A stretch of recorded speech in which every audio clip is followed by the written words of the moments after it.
তোমার কি নাম বলো? হুসেন ইবনে আলী। আর তোমার কি নাম বলো? হাসান ইবনে আলী। মাশাআল্লাহ মাশাআল্লাহ। তো এই দুইজন হচ্ছে হোমিওপ্যাথিক বেবি, মানে হোমিওপ্যাথিক বেবি মানে তারা হোমিওপ্যাথিক চিকিৎসা এই পর্যন্ত মানে গর্ভে থাকতে এবং এই পর্যন্ত আজকে পর্যন্ত একটানা হোমিওপ্যাথিক চিকিৎসা আছে, ঠিক আছে? হ্যাঁ, এ হচ্ছে এই দুই বেবির মা, আর এ হচ্ছে এই দুই বেবির ফুপি, এই হচ্ছে বড় ফুপি।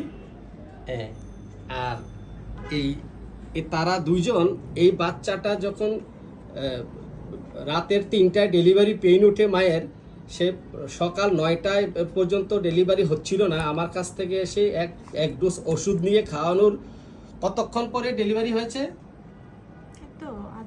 আধা ঘন্টা পরে ডেলিভারি হয়েছে, নর্মাল ডেলিভারি হয়েছে এই প্রথম বেবি। আর এই ডেলিভারি এই তো পেটে থাকতে আগে থেকে ওষুধ খাওয়া ছিল, তো যখন ধাই মহিলাকে আনতে গিয়েছিল তো এসে আনতে সে ডেলিভারি হয়ে গেছে, ঠিক আছে? এই তাদের একটা বিশেষত্ব, একটা বিশেষ কারণে আজকে তার ভিডিওটা করেছি দুইজন বেবির, সেটা হচ্ছে এরা জন্মের পর থেকে এই পর্যন্ত তাদের চুল কাটা হয় নাই, ঠিক বলছি? ঠিক বলছি। এবং তাদের এই পর্যন্ত কোনো প্রকার টিকা নেওয়া হয় নাই। তাদের কোনো টিকা নেওয়া হয়েছে? তাদের কোনো টিকা নেওয়া হয় নাই। যখন যেই রোগের সমস্যা নিয়ে আসছে তারা তাদের সেই হোমিওপ্যাথিক ওষুধে তারা সুস্থ আছে এই পর্যন্ত, ঠিক আছে? তোমরা এখন ভালো আছো?